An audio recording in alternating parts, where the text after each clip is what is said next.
Hey guys, please excuse the lighting, although it is lo-fi week here on YouTube, so look who's following trend and not just filming this at 6:30 at night where there is no natural light.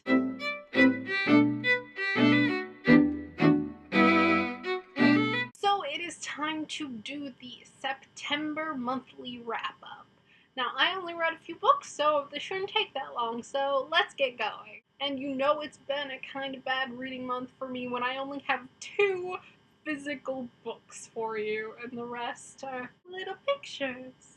So first up, I read one of my favorite books this year, and that would be Mr. Penumbra's 24-Hour Bookstore by Robin Salone. This is one of those books that it seems like it was written just for me. So I'm not sure if it would be, at the top of someone else's list, but for me, oh my god. It talked about how physical books can live on in the digital revolution, and it had Google employees, and Google was a big part of it, and there were cute, geeky computer tech girls, and secret cults. It's just so good. It has everything I love in it, and it was written in a very quirky style, which I love, so 5 out of 5 stars.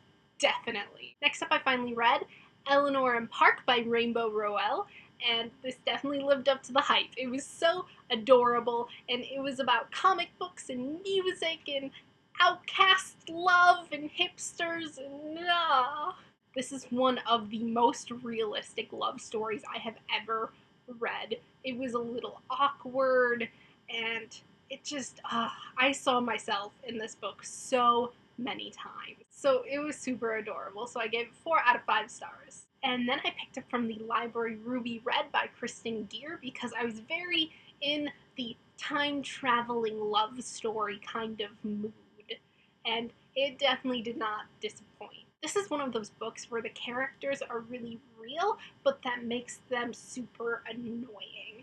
Because the main character was a typical teenage girl, like, I saw myself in her, I see all of my peers in her, I'm glad that this is a complex character and that there's different levels to her, but she's also really annoying.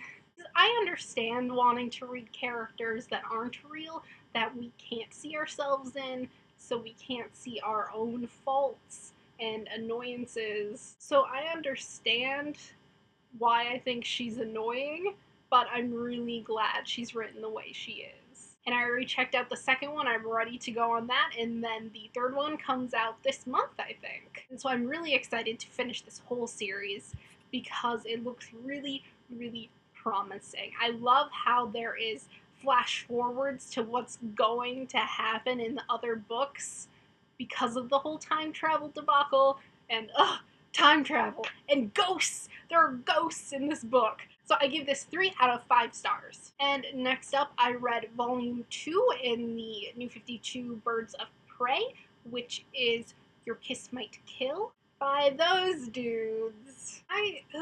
This was really disappointing. Now, I don't know how to analyze comic books. I know how to analyze novels, but I'm not used to comic books. I'm still getting into it, but this, it was confusing. There was a lot of flashbacks, and I just didn't know what was happening. The first volume I understood. That was fine, and then it just got weird. And I probably will not be picking up the third volume of this to own. I'll probably just get it at the library when it comes out in like 2 years. So I gave this 2 out of 5 stars. And next up is the most disappointing read I have ever read, probably, and that would be The 101 Most Influential People Who Never Lived by Alan Lazar and 2 other dudes. It's a book by 3 dudes. When I saw this book on Goodreads, I was like, this is the book for me. This is definitely something I have to read because it's about how fictional characters have changed and shaped our world.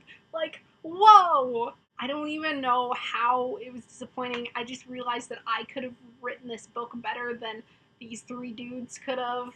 And I felt like they were mocking the people who cherish fictional characters. It was a really informal book, and I wanted more analysis and more facts and studies, but it was just three dudes who sat down and decided we're gonna do this thing and wrote.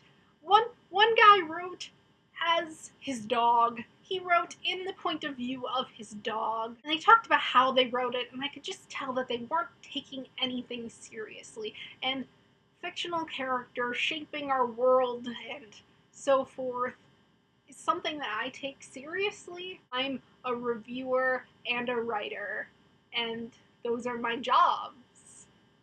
And so I live in this world of fiction. And they didn't take it seriously, and I felt like I was being mocked. So I gave the 101 most influential people who never lived 2 out of 5 stars. Pretty disappointing reading month for me personally, but it is October now, which means fall and Halloween and scary stories and spooky and creepy and yay. And I have posted a list of spooky, creepy books that I want to get through in the month of October, although I highly doubt I'll be able to get through all of them, but that is on my blog, which is linked below, and that is all I have for you guys today. So thank you for watching. Bye!